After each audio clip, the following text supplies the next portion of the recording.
You are listening to the Julie Parker Practice Success Podcast, where you discover management insights and strategies for your successful dental practice. There are also interviews with key people in the industry who have advice and services to help you and your team achieve great success. Welcome to this episode of the Julie Parker Practice Success Podcast, and I've got the beautiful, lovely, talented and highly knowledgeable Rochelle Fisher joining me again from Dental Assisting and Beyond. How are you, Rochelle? I'm great, thank you, Julie. You're going to give me a big head saying so many nice things about me. Thank you. Yes. I'm doing it so you say nice things about me as well. So as you said earlier, there's no, what did you say before? There's no good deed that is completely unselfish. Yeah, there's no such thing as a selfless act. Selfless act.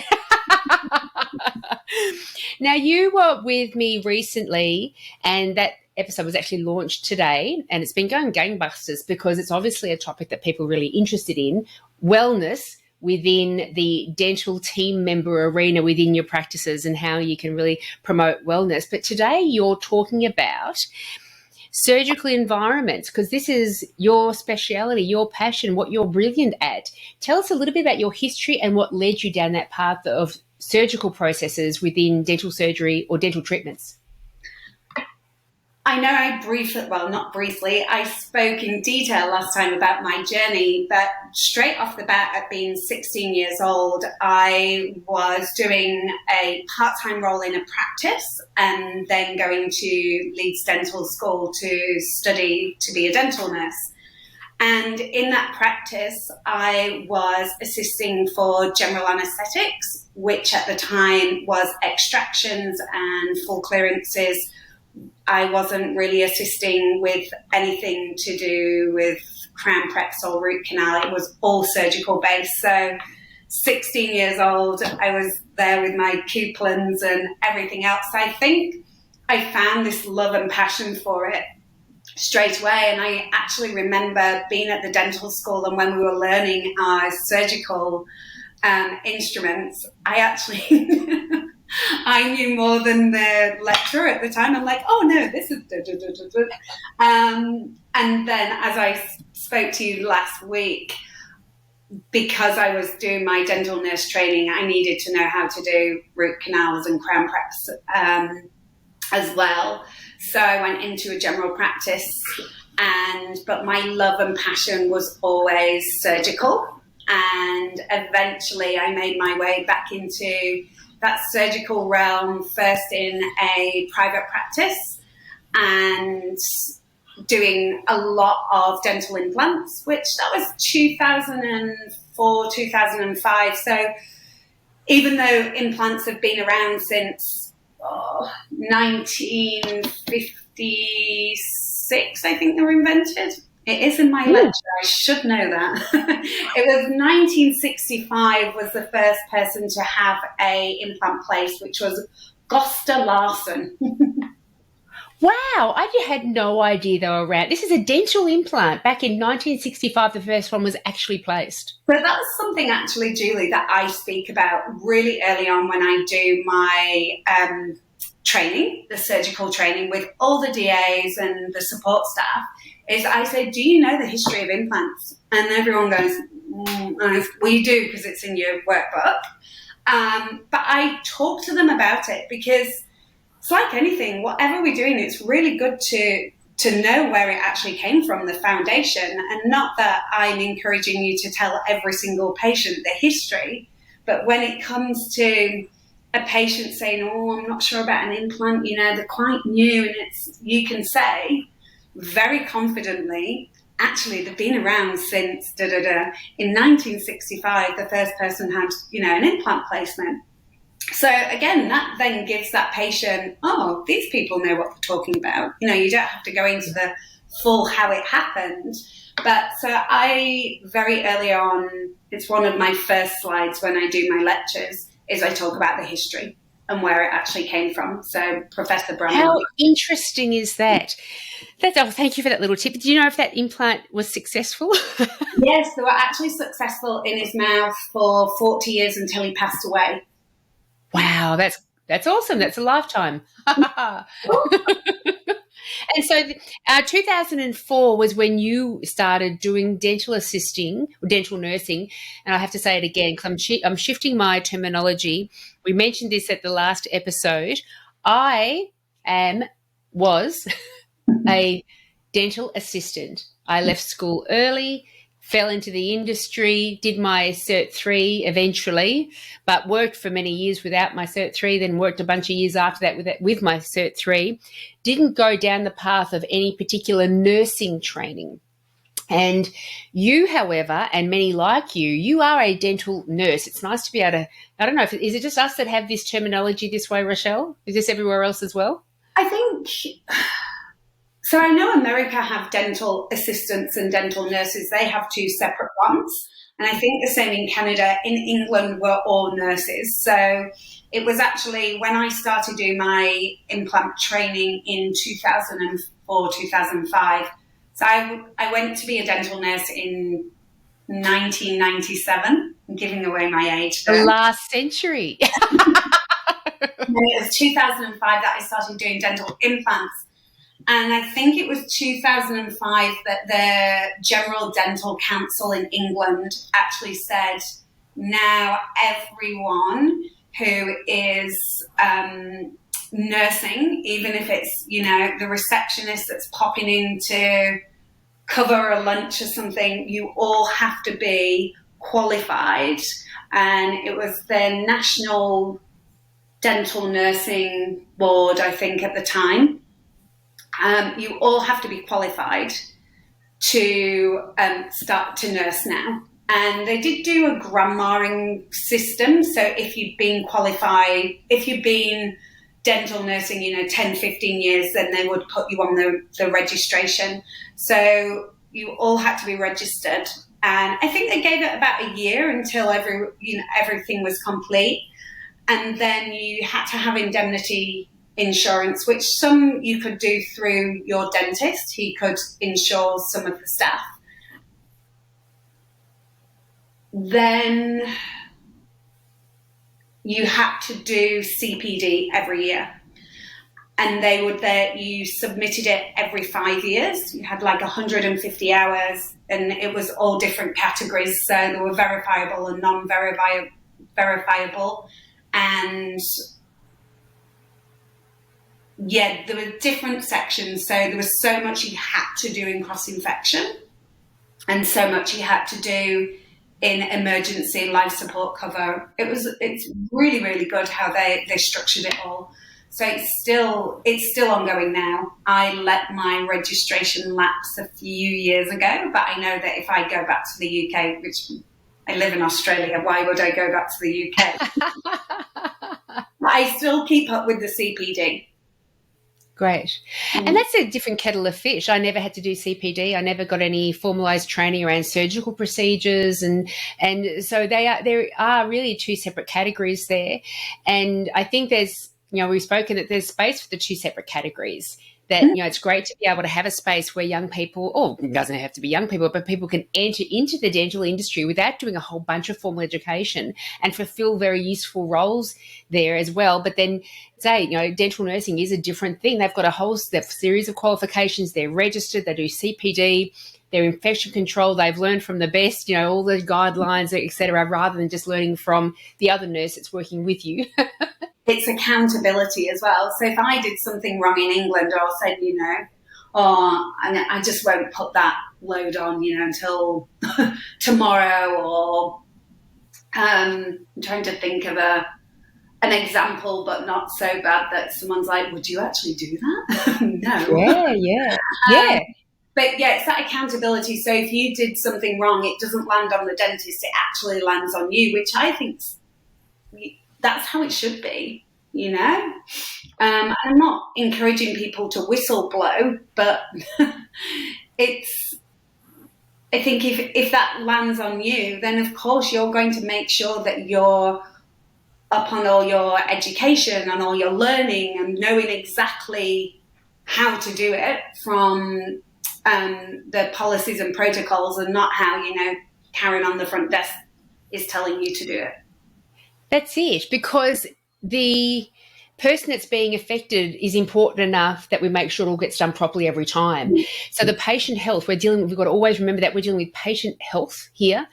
And it is also, if you want to extrapolate that a little bit further, we're also talking about the viability of a dental practice, that if something bad happened, all of a sudden that dental assistant, for example, may bear very little responsibility, but the practice owner, who everything is, all the governance is under him, then he or she is the one that's going to be bearing the cost and consequences of that. And so I think it is a very good idea, because the eyes can't be everywhere. When we're thinking about, gosh, it'd be great to get a trainee. We'll tell them how we do steri here, and they can be responsible for all the steri. And you think, crikey, look at your face, you poor thing. For people on the podcast, the audio version, you should have seen Rochelle's face when I just said that. She was shocked and appalled. I had a conversation an hour ago with a very good friend who's an implant rep, and she just said, life is crazy, isn't it? We get these little trainees and we put them in the most important room in the entire practice. Going to steri, learn. Which is like, why? Yeah, that's it. So it is an area that deserves to have fresh eyes over it. And I think there are in certain areas, because there's a strong call out. We're going off topic a little bit, but there's a strong call out for dental nurses to have a clearer path, or dental assistants to have a clearer path of progression within their careers in the industry. And this is one of those areas, isn't it? You start off with as a dental assistant and you aspire to become a dental nurse. You go through all the training and study, the registration, CPD, but then you get paid equivalent to all of that hard work as well, and that knowledge that you end up having. Yeah, exactly. And there's a system in England very similar to the nursing system as well. So you get paid on how many years you've been qualified. Oh, I like that. Oh, that's very good. Well, let's get back down to the reason why I'm talking to you today.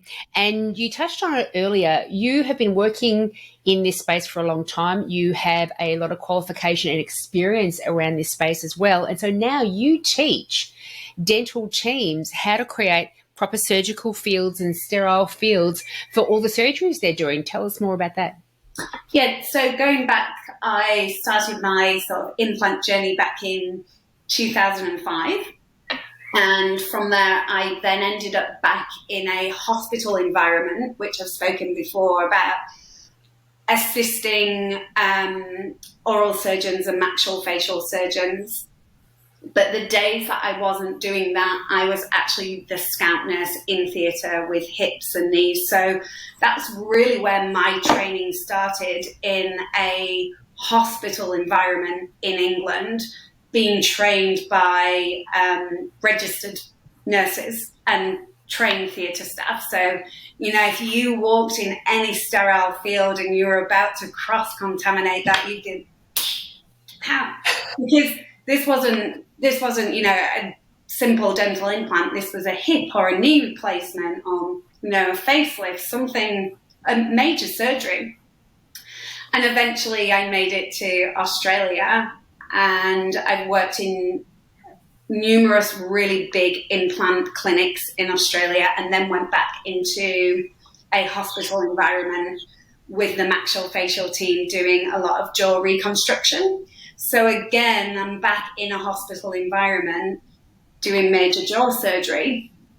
So a while ago, a surgeon that I worked with, she was going to work at a dental practice, and she said, would you come and train the staff one Saturday afternoon? So, I did a little presentation and took it to them, and everyone's like, this is great.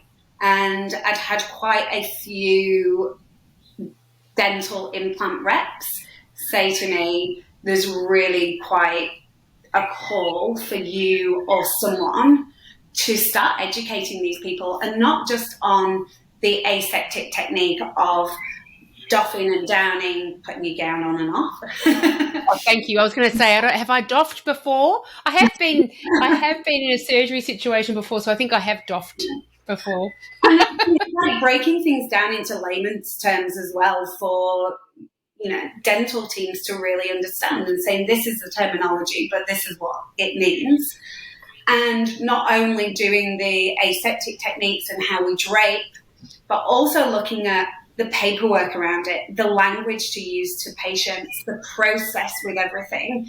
And I always liken the patient to the baton of the Australian Olympic team, or England, if you mean. Showing your allegiance.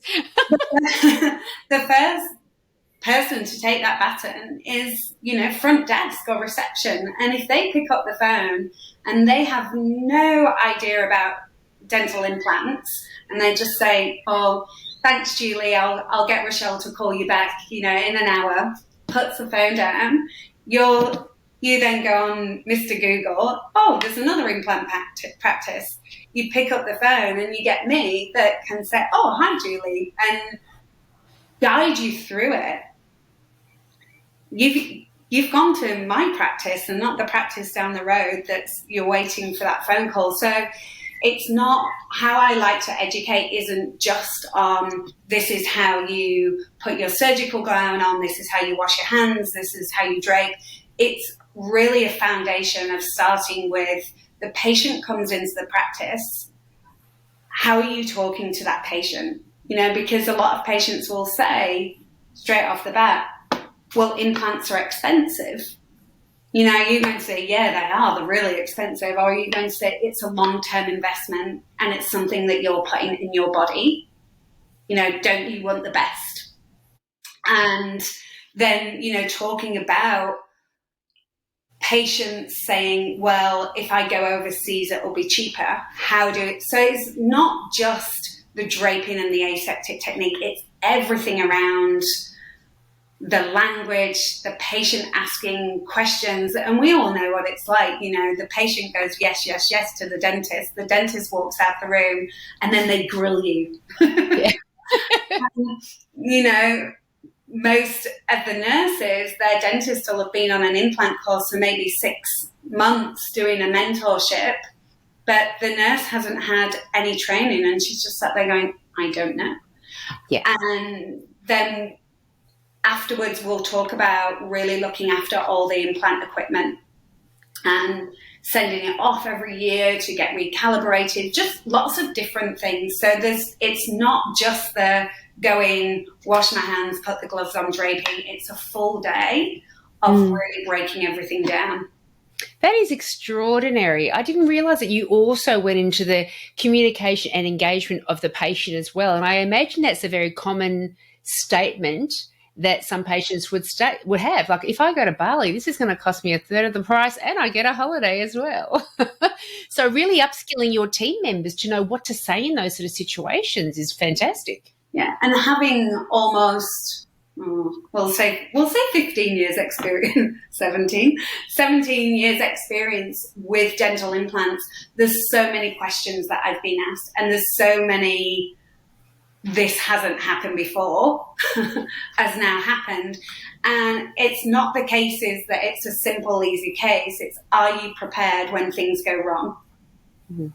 Yeah. Do you have X, Y, and Z in your practice when a screw breaks or when the implant isn't talking in, all those things. And it's really setting people up for success because so many practices, it's great, but it's not a problem until it's a problem. Yeah, absolutely. And gosh, we've all been there in those sort of situations, not necessarily in the implant situation, but we've all been in those situations within a dental surgery where everyone's like, well, the dentist and the assistant or nurse are looking at each other going, frick, what now? Like, that was unexpected. We didn't plan for this. And you just literally don't know what to do then. Yeah. And because again, we're talking about pupils' health and it's crucial that they maintain their trust in us as well. And I imagine on a subconscious level, if that breakdown of trust happens during the implant placement, it has to affect their healing. They're waiting for something bad to happen. The minute there's a twinge, they're like, oh, I knew something bad would happen because of that thing that happened in the surgery. And so you are doing full circle kind of assistance with everybody. So everyone, when they are next going into a situation where they're providing this service, every team member can have full faith that each other know exactly what they're doing. The setup is fantastic. We've already troubleshooted what could happen, and we've got the bits and pieces here on site, and the training has been done just in case that sort of thing happens. All the communications around the patient, that's extraordinary as well. And all the maintenance of the equipment, the things that you have to do long term, the systems you have to put in place. These are things where usually it's just the rep telling the dental team what to do, and as much as it's been written down or remembered is what you actually end up doing. But to actually properly systematize it like a proper hospital grade procedure, different story. Yeah, absolutely.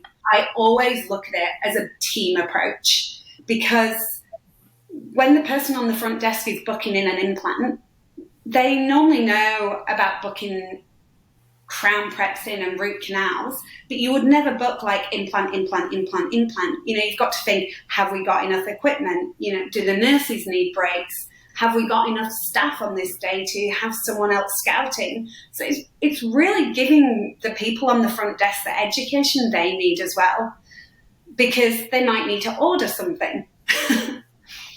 Or, you know, something, obviously when you're having an implant placement done, then different things might happen. So they might need an extra appointment. And it's that person, again, being educated on the desk that they know just as much on that desk as they do in the surgery. And then the person in steri, you know, the little junior that started yesterday, knows how to clean that equipment.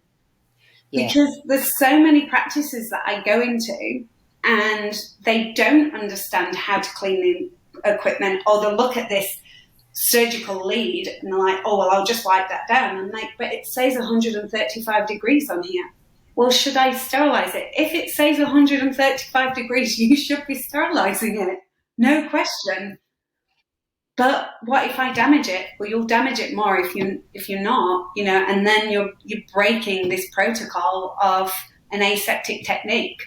And I suppose with all of that too, you've got some items that would be disposable, some items that you must keep. Like, these are expensive things. We've got to rebag it, keep it, count it all off, make sure we've got all the bits and pieces going back into the surgical kit that we need. And every implant system has a different protocol of either cleaning the drills.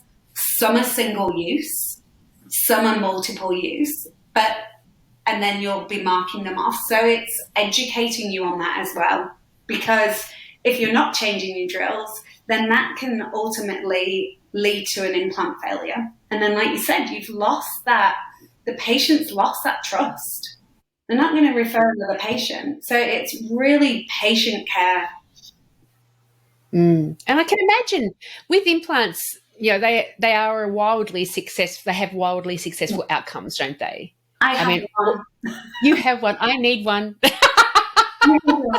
have one on it. This is actually what inspired me so many years ago as well. When I was working, one of the surgeons that I was working with, he was doing some training for Noble Biocare, and he didn't have a patient that had a lower 6 missing. And then he's like, Rochelle, you have a lower 6 missing. Well, I ended up being the patient on a training day. So I really have seen it from every single angle. And now I do a lot of lecturing for Noble Biocare. So it's one thing that I do is I run training days for them. And it's not just the draping. It's fully broken down into lots of different sections. And even then, it's only the tip of the iceberg. Yeah. Gosh, this is so crucial. When I had my own practice for 10 years, back from 2003 to 2013, and we had a magnificently talented dentist who started doing implant placement in the surgery. And really all of my information, came from him. He directed a lot of the stuff because he was the one in the know. And certainly, he was a responsible human being. He was making sure that everything was perfect for the patient.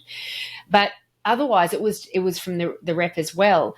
But I don't know why. I never considered, let's get all the nursing team who are ever going to possibly have any involvement in the sterilisation or the assisting of this dentist, we've got to make sure that they're all right up there. I was really, and I feel ashamed to even say it, I was dumping it kind of all at his feet to make sure everything was going to be working properly. Mm. And with that, the dentists go on these implant courses. And it's like, then I'm all for dentists, and I know that they're under a lot of pressure, but then they go back in and the staff haven't been trained. And it's like, well, how do you think that you're going to have a fully functioned team? It's like, again, going back to this relay race, and you have an Olympic athlete, and then you just go and pick 3 people off the street to come and help you. Yeah. And hope that they absorb information after you've told them what to do. But as we know, our learning journey is filled with the need for repetition of the same information again, the ability to practice the thing over and over again, to understand, to make mistakes, learn from the mistakes. And we just can't afford to make mistakes during these sort of procedures when we're working on patients. And that's one thing I always say when, we are all human. And we all make mistakes in life. But when we make mistakes, we're making them on other humans. We can't afford to do that. So we really, by me coming into the practice, I'm actually taking the pressure off the dentist and saying, let me teach your staff. Let me train them. You have enough going on. You have enough to think about. Let me take the weight off your feet and let me train them. So I'll either, like I said, come in for a half day or a full day. I like to do a full day, because then I can really work around with them, go around the practice, see, which surgery is best suited to be doing the implants. And then in the afternoon, if I need to sit on the front desk with the reception staff and really educate them, if they've got a superstar nurse that's like, oh, I can do all this. And so there's that part of the training, or I then offer a full 12-month surgical support program. So I'll go into the practice twice a year. Then I will do bi-monthly training online. So I'll do a different module every other month. Then you have 4 onboarding a year as well. So if you have a new member of staff, I'll Zoom into them and we'll have a chat about their knowledge of implants and get them up to speed with that practice and their protocols and doffing and downing. Doffing and downing, crazy. The word of the day, Julie, doffing and downing.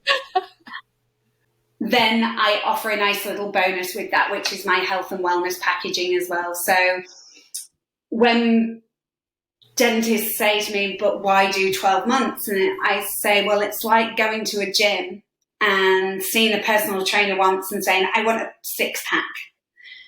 So having that year support with me there, it's ongoing, because we all know what it's like. You go to a course, you do something for 2 weeks as the person's told you, and then you kind of go back into bad habits. Again, it's like seeing the personal trainer. 2 weeks, you're like, I'm going to eat healthy, I'm going to go, and then the chocolate bars slide in again. But if you've got that on, that support for a full year, it really sets that solid foundation to set your practice like you do, set them up for success. Like, we all want to win in life, right?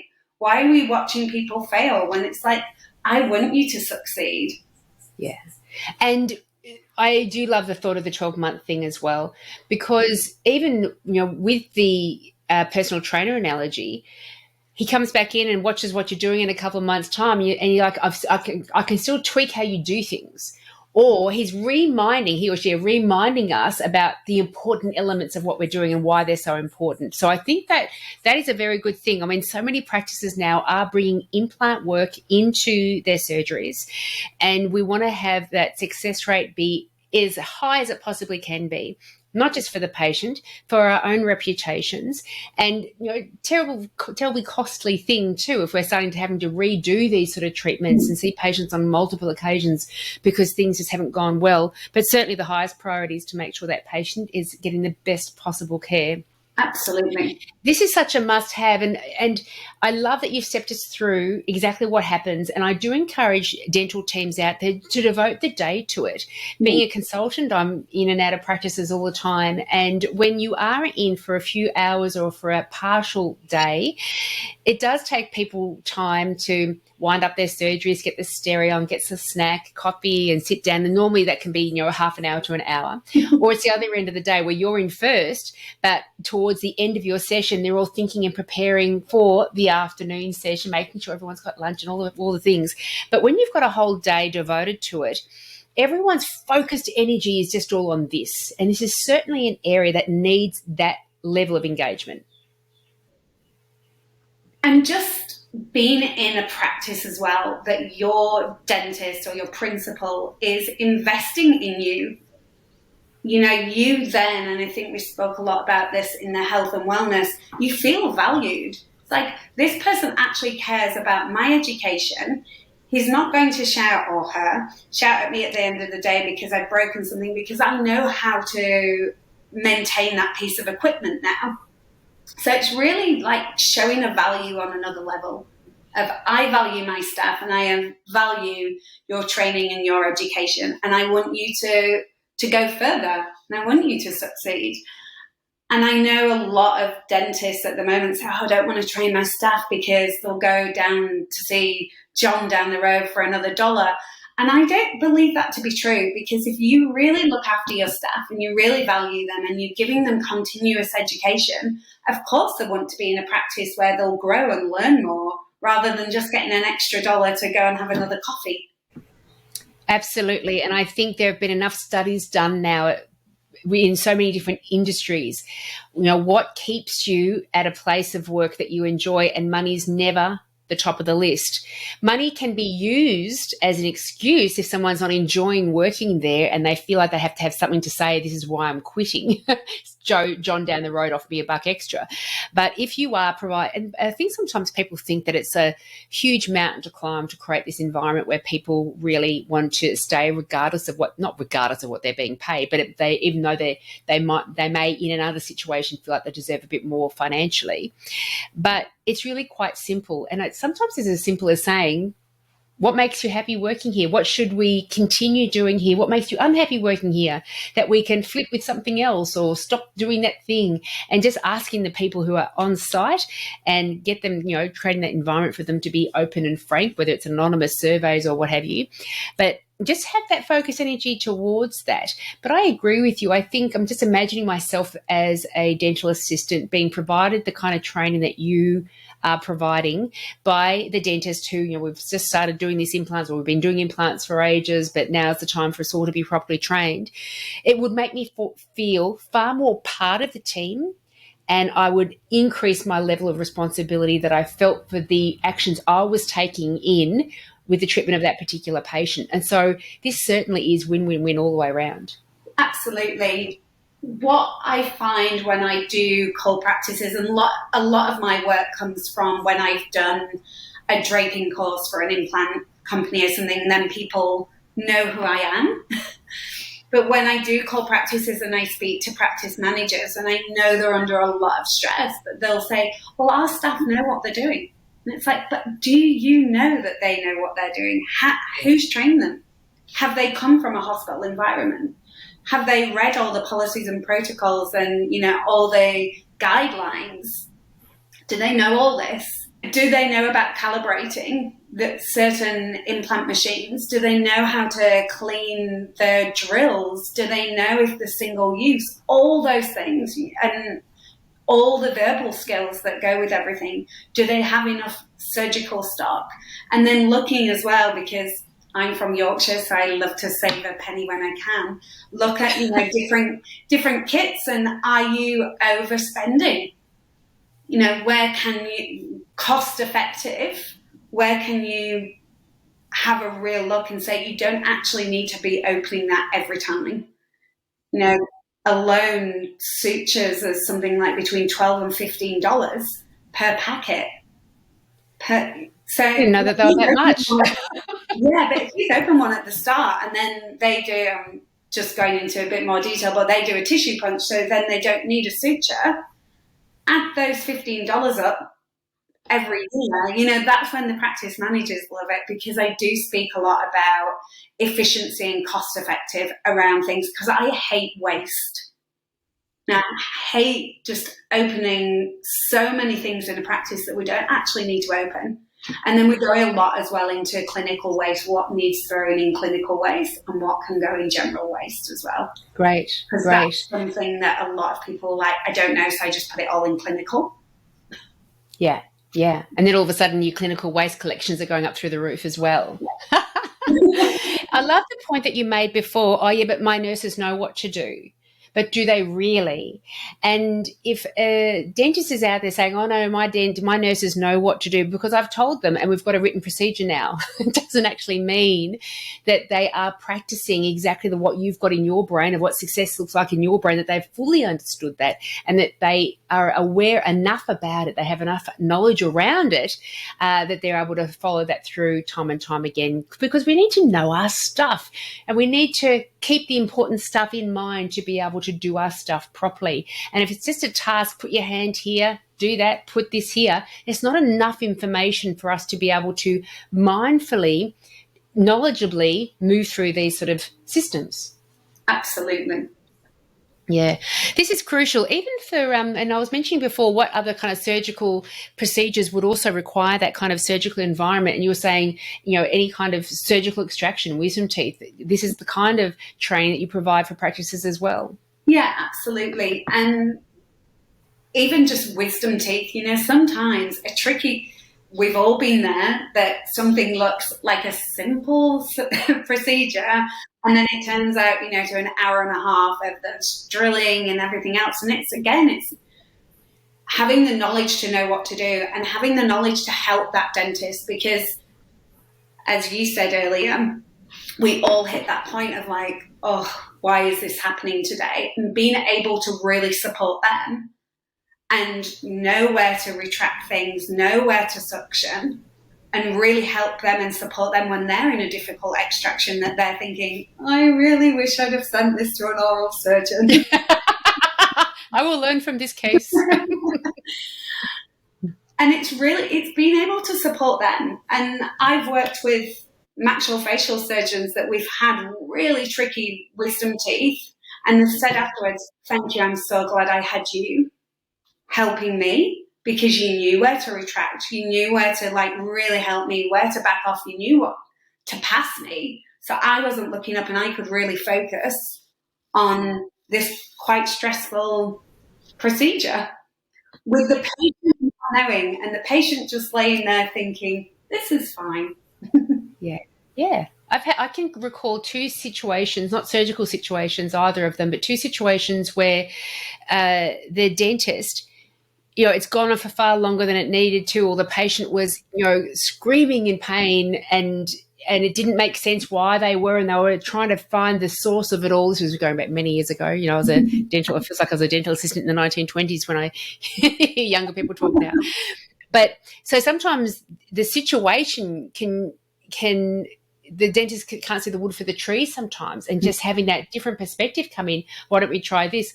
Oh, I didn't even think of that. I was so in it all in my head, I didn't even think of that. So it's such a skill and a wonderful thing to learn as a dental assistant or dental nurse, to really understand and develop those skills of being a tremendous support for the person that you're working with. Gosh, I have never come at it from a dentist perspective or a practitioner perspective, but it must make life so much better.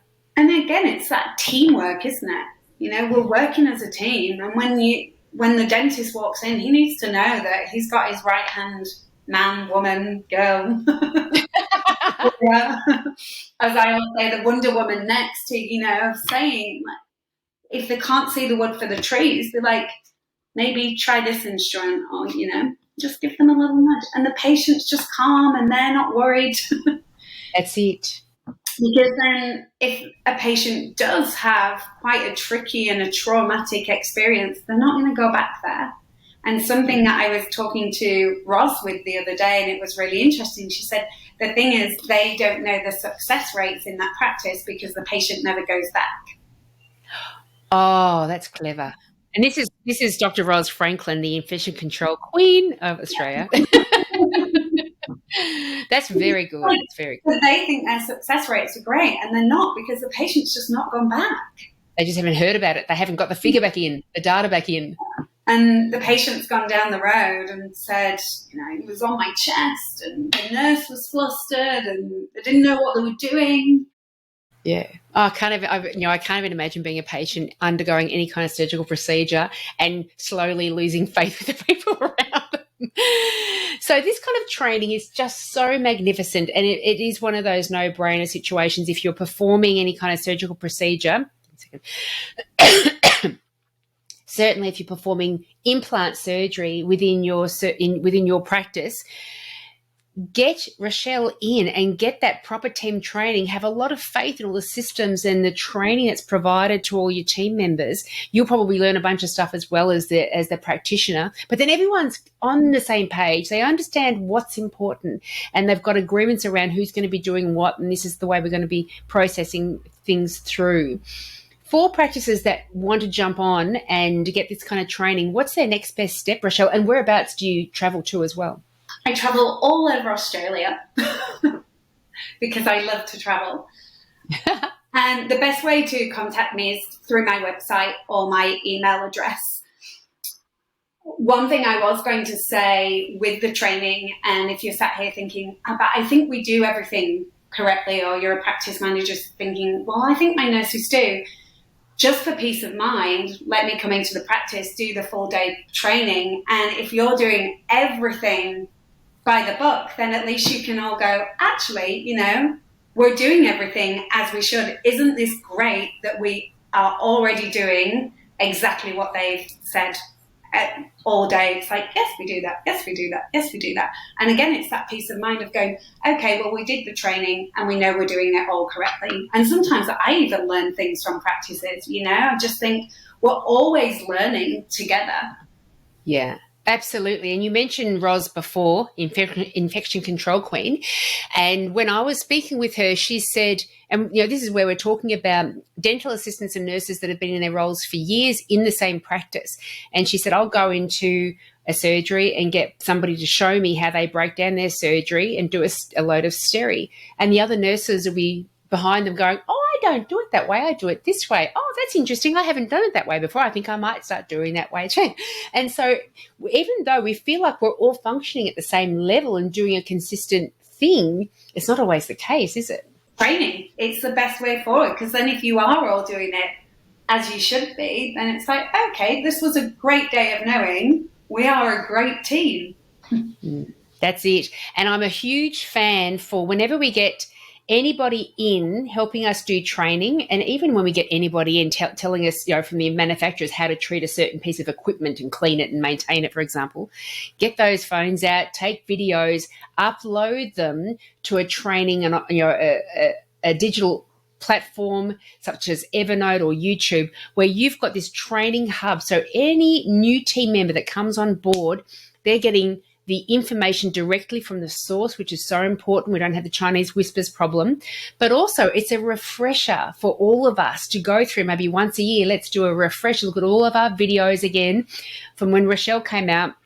Let's make sure we're maintaining that standard as high, because all of us fall back into old routines. That's just the way our brains are wired. We fall back into old routines, and we do over time forget the importance of particular steps all the way through, which are really important steps to get right.